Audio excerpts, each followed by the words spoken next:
My wife told me she had stage 3 ovarian cancer 2 weeks before I planned to file for divorce. I canceled the job in Denver. I canceled the lawyer. I held her hand in waiting rooms I would later learn she had never sat in. 8 months later, in the plumbing aisle of a hardware store in Raleigh, a man I had not seen since 1983 said my name. He was an oncologist at Duke, the same Duke where my wife said she was dying. He had never heard of her. I did not say a word. I bought the wrench I came for and drove home. My name is David. I am 61 years old. I am an engineer in Raleigh, North Carolina, and for 28 years I was married to a woman named Marlene. I want to say that up front, because the man I am now is not the same man who poured her coffee every morning for almost 3 decades. I do not know yet who the new one is. I am still meeting him. The marriage did not end the day I found out she lied. It ended quietly in a Wells Fargo branch on Glenwood Avenue in early February of 2024. I had gone in to ask a simple question about our joint retirement account. The woman behind the desk turned the monitor toward me with a small, careful smile, the kind of smile people use when they already know they are about to ruin your afternoon. The balance was not what I thought it was. It had not been what I thought it was for almost 6 years. I did not raise my voice. I thanked her. I walked out to my truck. I sat in the parking lot for 40 minutes watching a man load mulch into the back of a station wagon. Then I drove to a diner I had never been to before and ordered coffee I did not drink. That was the day I decided to leave Marlene. I did not tell her. I did not slam any doors. I went home and ate the pot roast she had made and complimented the carrots.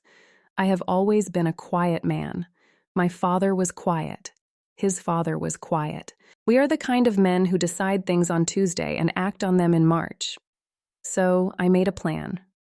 I contacted an attorney named Janine Cobb, a small woman with a very tired face, who told me to gather documents and say nothing.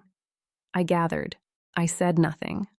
I accepted a job offer in Denver, a clean place, a company I respected, a salary that would let me start over without humiliation.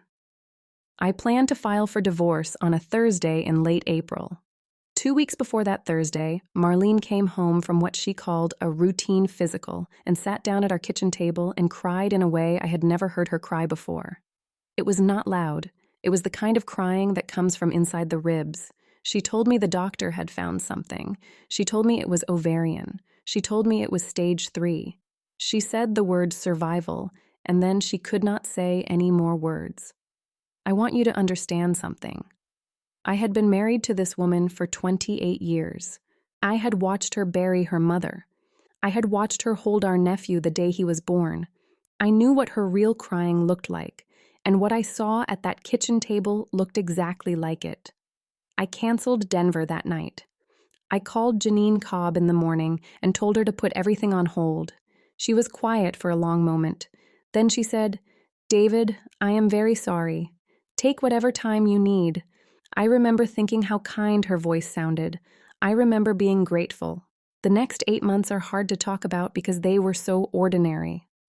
I drove Marlene to appointments in the gray Toyota she had picked out in 2019. She would go inside the medical building alone. She said the chemo room made her feel exposed, and she did not want me to see her in the chair. I respected that. I sat in the parking deck and answered work emails on my phone. Sometimes I brought a thermos of coffee. Sometimes I brought the crossword. She lost weight. Not a lot. Enough. She said the nausea was bad. She stopped cooking. She started wearing a soft pink scarf around her head, even though her hair, when I looked closely, did not seem to be falling out the way I had read about online. I told myself everyone responds differently. I told myself I was not a doctor. I told myself a lot of things in those months. I held her hand on the couch during a Hallmark movie about a woman who runs a bakery. I remember the bakery had a blue door. I remember thinking the blue was too bright for a bakery. I remember Marlene squeezing my hand during a commercial and saying, "Thank you for staying." I remember squeezing back. There were small things, tiny things, the kind of things you notice and then talk yourself out of. She never brought home paperwork. Not once. No discharge summaries, no prescription bottles with the long pharmacy labels, no appointment cards with the little Duke logo in the corner. When I asked, she said the patient portal had everything, and she did not want to look at it more than she had to. I understood that. I told myself I understood that. She did not lose her appetite for the foods she actually liked. She picked at dinner. She finished the ice cream. Her sister Brenda called less, not more. That was the one that bothered me, in a way I could not name. Brenda was the kind of woman who would have moved into our guest room. Brenda was not moving into our guest room. I folded a load of towels one Sunday in October and realized I had not seen a single hospital bracelet on Marlene's wrist, not the plastic kind they cut off and you forget on the kitchen counter for a week. I stood there with a warm towel in my hands and I thought, that is strange. Then I folded the towel and put it away. I want to be honest. I almost saw it. I almost saw it many times.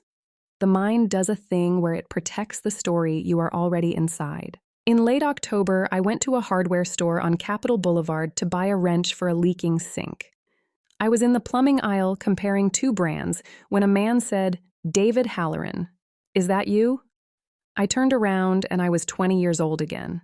His name was Pete Holloway. He had been my freshman roommate at North Carolina State in 1983. He had a red beard back then and a poster of a sailboat over his bed. The beard was white now. The face underneath was the same. We did the thing two men do in a hardware store. We laughed. We shook hands too hard. He asked what I was doing. I told him I was still engineering. I asked what he was doing. He said he had been at Duke for almost 20 years.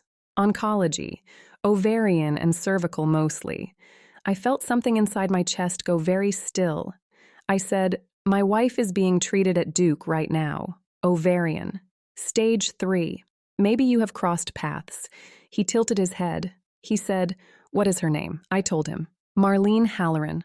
Maiden name, Whitfield. Born 1963. He thought about it. He really thought about it. He was not performing. He pulled out his phone right there in the plumbing aisle and tapped at something. He frowned. He tapped again.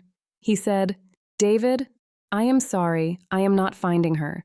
That does not mean anything by itself. We have a lot of patients. Let me check at the office tomorrow. Give me your number." I gave him my number. I bought the wrench. I drove home. Marlene was on the couch in the pink scarf, watching a cooking show. I kissed the top of her head. I made us tomato soup from a can. We watched a man on television make a tart out of pears. Pete called me on a Thursday afternoon. I took the call in my truck in the parking lot at work. He said it the way a kind man says a hard thing. He said, "David, I checked every system I have access to, and I had a friend check the ones I do not. There is no patient by that name. No record, no referrals, no imaging, nothing. I am very sorry. I do not know what this is, but it is not what she told you. I sat in that truck for a long time. I watched a woman walk a small white dog across the lot 3 separate times. I am not sure why I remember the dog. I did not go home and confront her. I want to say that again because it matters. I did not confront her. I drove to a Bojangles drive-thru and ordered a sweet tea I did not drink, and then I drove to Janine Cobb's office without an appointment. Janine looked up from her desk and said, "David, I thought we were on hold." I said, "We are off hold." She put her pen down very carefully. She said, "Tell me everything." I told her about the bank in February. I told her about the Toyota and the parking deck and the scarf. I told her about the towels. I told her about Pete and the wrench. She listened without writing anything down. When I finished, she said, "I am going to request medical records through formal channels. I do not want you to say one word to her. Not one." Do you understand me, David? I understood her. For 3 more weeks, I lived inside that house with my wife. I poured her coffee in the mornings. I asked how she was feeling. She said tired. I said, "I am sorry, sweetheart." I drove her to the medical building. I sat in the parking deck. I answered emails. I drank coffee from a thermos. I worked the crossword. 41 across, a 6-letter word for a sudden change of fortune. I wrote it in pen. The records came back through Janine's office on a Tuesday. There were no records. Marlene Halloran had not been a patient at Duke, at UNC, at WakeMed, at Rex, at any oncology practice in the eastern half of the state. There was no diagnosis. There was no chemotherapy. There was no stage 3. There was a wife sitting at home in a pink scarf who had bought 8 months of my life with a story. I filed for divorce on a Tuesday in early December. The papers were served at the house at 10 in the morning while I was at work. Janine had attached the medical records request as Exhibit C. She told me later that the process server said Marlene took the envelope, said thank you, closed the door, and that was that. No scene. No shouting. Just a closed door. She tried to call me 41 times that day. I let every call go. I had a hotel room in Cary booked under my own name with my own card and a small duffel bag in the trunk of the truck with 3 shirts and the wrench from the hardware store. I do not know why I packed the wrench. I still have it. The hearing was in late February. The judge was a woman in her 60s with reading glasses on a beaded chain. She looked at Exhibit C for a long time. She asked Marlene's attorney one question. The attorney did not have an answer. The judge took off her glasses, set them on the desk, and ruled from the bench. I was awarded the house. I was awarded what was left of the 401k. A restraining order was entered. Marlene was not permitted to contact me directly or through a third party for 2 years. She sat very still in a navy blazer I had bought her for our 25th anniversary. She did not look at me. I did not look at her either, except once when the judge was speaking. Her hands were shaking in her lap. A small thing, a true thing. I sold the house in March. I called the company in Denver. The job was gone, of course, but they remembered me and they made room.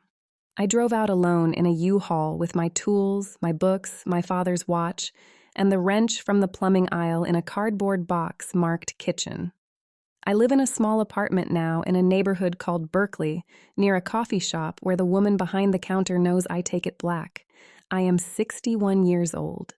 I am learning to cook for one. I am learning to sleep in the middle of the bed instead of the right side. People ask me sometimes, when it comes up, if I am angry. I tell them the truth. I am not angry the way they think. I am something quieter than that.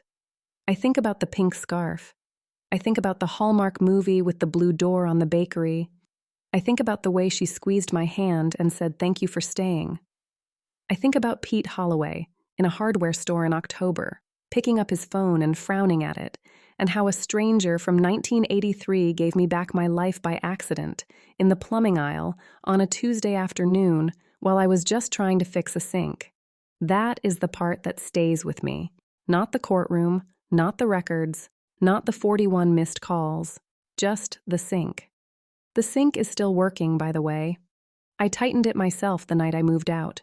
It has not leaked since.